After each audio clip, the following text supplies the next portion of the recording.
भागलपुर की जनता,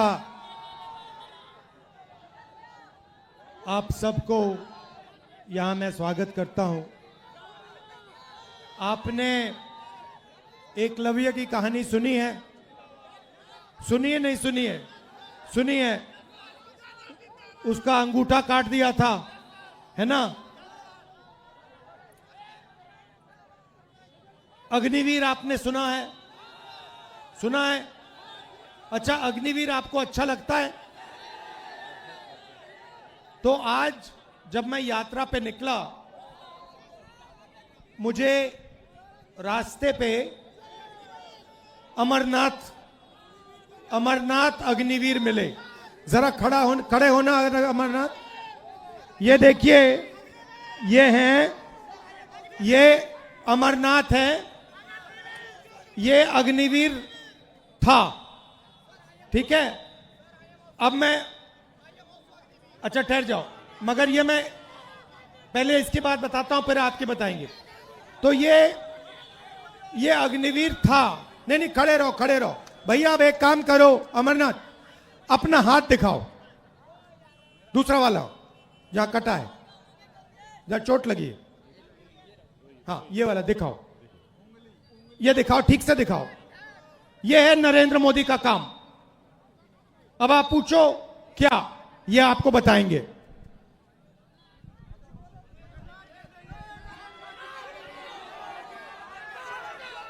जय हिंद। मेरा नाम अग्निवीर अमरनाथ जायसवाल है। मेरी पोस्टिंग मीडियम रेजिमेंट में हुआ और पोखरण फील्ड फायरिंग रेंज में सेना का काम करते समय मेरा हाथ ब्लास्ट कर गया। अगर फोर्स मेरी तरफ होता तो शायद आज इस दुनिया में मैं नहीं रहता, लेकिन बारूद का प्रेशर मेरी तरफ ना हो के अपोजिट साइड था और मैं सुरक्षित बच गया। पर मेरे हाथ का एक उंगली काटना पड़ा और इस हाथ की सारे नसें कमजोर पड़ चुकी हैं। ये अग्निवीर में जाने के बाद 2 साल सर्विस करने के बाद मुझे वापस घर भेज दिया गया। मैं पूछूं मेरी गलती क्या थी?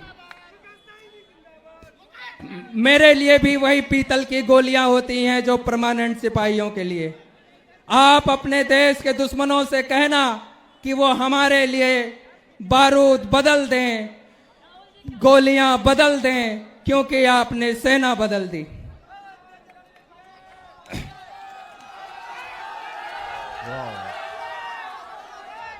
मैं अपने देश के लिए थोड़ा जो कुछ कुर्बानी दी, मैं अपने देश को एक संदेश देना चाहता हूं कि भारतीय सेना देश की नींव जब देश की मंचों पर चढ़ने लगे तो समझ लेना चाहिए कि हमारा देश कमजोर हो गया।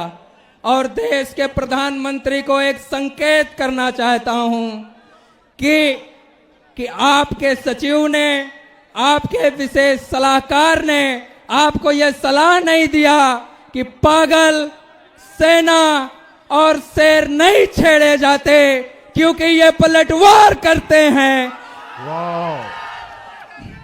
और जब ये पलटवार करते हैं तो जॉर्ज की शासन समाप्त हो गया। जब ये पलटवार करते हैं तो अंग्रेज समाप्त हो गए। हम अपने सम्मान का बदला लेकर रहेंगे। आप नहीं विश्वास होता तो राहुल भैया की रैली का कोई भी वीडियो उठाकर देख ले। ये युवा अपने मन के लिए खड़े हैं, आपको सत्ता से हटाने के लिए खड़े हैं। हम अपनी सेना के लिए खड़े हैं। धन्यवाद भैया। एक आखिरी बात ये भी बता दो, आप हो कहां के?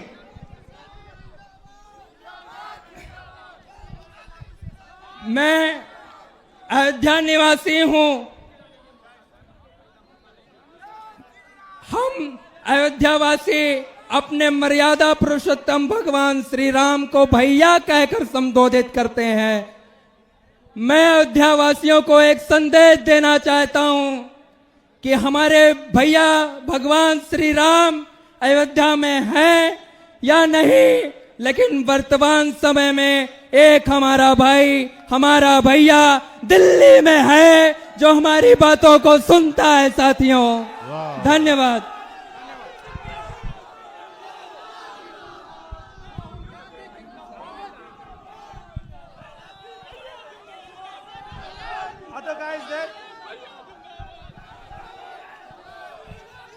तो देखिए, जो भी युवाओं के लिए रास्ते थे, सेना का रास्ता, डिफेंस का रास्ता, पब्लिक सेक्टर का रास्ता, एग्जाम का रास्ता, रोजगार का रास्ता, ये सारे के सारे एक के बाद एक बंद कर दिए गए हैं। पहले सेना में हमारे लाखों युवा जाते थे, देश की रक्षा करते थे, उन्हें पेंशन मिलती थी, उनकी रक्षा होती थी, उनको प्रोटेक्शन मिलता था। आज एक अग्निवीर का हाथ चला गया है, मगर उसको कोई मदद नहीं की जा रही है। उसे परे करके, हटाकर, लात मारकर घर भेज दिया गया है। दूसरी बात, आप बिहार में, भैया बोलने दीजिए, बोलने दीजिए, डिस्टर्ब मत कीजिए। बिहार में आप, भैया बोलने दीजिए, युवा एग्जाम लेते हो, महीनों के लिए आप पढ़ाई करते हो। क्यों? क्योंकि आप रोजगार चाहते हो। एग्जाम का दिन आता है, उससे पहले पेपर लीक होता है, अमीर लोगों को, कनेक्टेड लोगों को सवाल के जवाब मिल जाते हैं, वो पेपर को एस करते हैं और आप लोगों को हटा दिया जाता है। उसके बाद जो पेपर एग्जाम में पास भी हो जाते हैं, उनके लिए इस देश में, इस प्रदेश में रोजगार नहीं मिल सकता। छोटे व्यापारियों को खत्म किया, नोटबंदी की, अग्निवीर लागू किया, गलत कानून किसानों के लिए लाए। ये हो क्या रहा है? ये हिंदुस्तान के गरीब लोगों को खत्म करने का काम किया जा रहा है। अब आप देखिए, आजादी से पहले आपके पास कुछ नहीं था। जो छोटे कमजोर लोग थे, किसान थे, मजदूर थे, दलित थे, जिनको आज हम ओबीसी कहते हैं, ये थे, आपके पास कुछ नहीं था। दलितों को कहा जाता था कि तुम्हें हम छुएंगे नहीं, अनटचेबिलिटी। करोड़ों लोगों को हर रोज हिंदुस्तान में कहा जाता था कि तुम्हें हम छुएंगे नहीं। परछाई पड़ती थी, परछाई पड़ती थी तो कहते थे नहीं, परछाई तक नहीं पड़ सकती थी। जो ओबीसी कहलाते हैं, आपको दबाया जाता था। आप भूल गए हो, शायद आप भूल गए हो, मगर आजादी से पहले आपको दबाया जाता था, आपको मौका नहीं दिया जाता था। आजादी के बाद, कॉन्स्टिट्यूशन दो मुझे भाई, अलंकार, संविधान दो।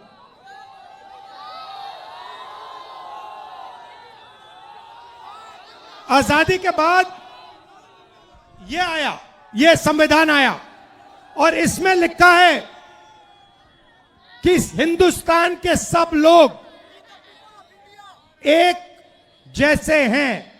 कोई बड़ा नहीं है, कोई छोटा नहीं है, सारे के सारे लोग एक जैसे हैं। और हर व्यक्ति को, किसी भी जात का हो, किसी भी धर्म का हो, हर व्यक्ति को ये कॉन्स्टिट्यूशन, ये संविधान एक वोट देता है।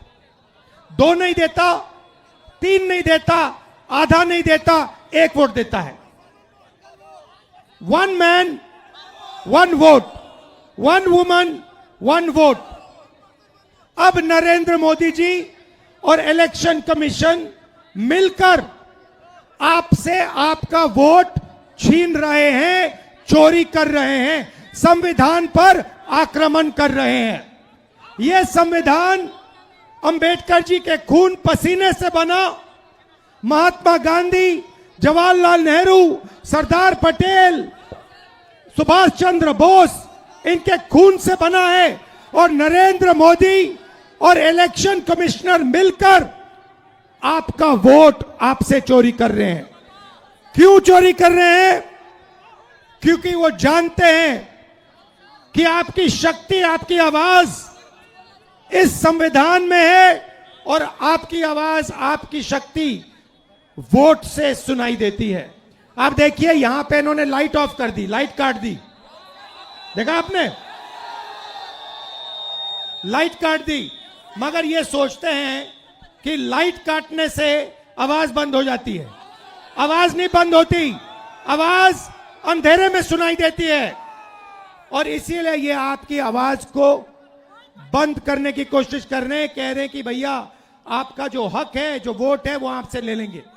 महाराष्ट्र में चोरी किया, हरियाणा में चोरी किया, कर्नाटक में चोरी किया, अब बिहार आए हैं और बिहार में इस यात्रा ने इनको मैसेज दिया है, भागलपुर ने, गया ने, पटना देगा कि बिहार में एक वोट चोरी नहीं होने देंगे, एक वोट चोरी नहीं होने देंगे। आज मेरे पास एक व्यक्ति आया, मुझे वोटर कार्ड दिखाता है, कहता है राहुल जी मैंने लोकसभा चुनाव में वोट किया है, मैंने लोकसभा चुनाव में वोट किया है और अब इलेक्शन कमीशन मुझे कह रहा है कि मेरा वोट काटा जा रहा है। मुझसे पूछ रहे हैं वो मेरा वोट क्यों काटा। मैंने उनसे पूछा भैया आपका नाम क्या है, नाम क्या है, नाम बताया। फिर मैंने कहा कौन सी पार्टी के लिए वोट करते हो, कहता है कांग्रेस पार्टी। मैंने कहा समझ गए बात, क्यों काटा है आपका वोट, क्योंकि आप कांग्रेस पार्टी को वोट देते हो, आप आरजेडी को वोट देते हो, आप वीआईपी को वोट देते हो, आप सीपीआईएमएल को वोट देते हो, इसलिए आपका वोट काटा जा रहा है। सीधी सी बात है। तो मैसेज एक है, वोट चोर गद्दी छोड़, वोट चोर गद्दी छोड़, वोट चोर। गद्दी छोड़। और अब वोट चोर महाराज बिहार आए, आज गया गए, गया गए और कहते हैं एसआईआर की बात करते हैं। भाइयों और बहनों, एसआईआर की बात करते हैं और मैंने जो मुद्दा उठाया, जो माधेपुरा कर्नाटक की एक विधानसभा में 1 लाख फर्जी वोट निकले, जिसके माध्यम से बीजेपी चुनाव जीती, उसके बारे में प्रधानमंत्री कुछ क्यों नहीं कहते हैं। हरियाणा के चुनाव के बारे में कुछ क्यों नहीं कहते, महाराष्ट्र के चुनाव के बारे में कुछ क्यों नहीं कहते, मणिपुर में जो हो रहा है उसके बारे में कुछ क्यों नहीं कहते। सच्चाई यह है भाइयों और बहनों कि इलेक्शन कमीशन और प्रधानमंत्री बीजेपी मिलकर लोकतंत्र को खत्म करने में लगे हैं, संविधान को मिटाने में लगे हैं और आपका वोट चोरी करते हैं।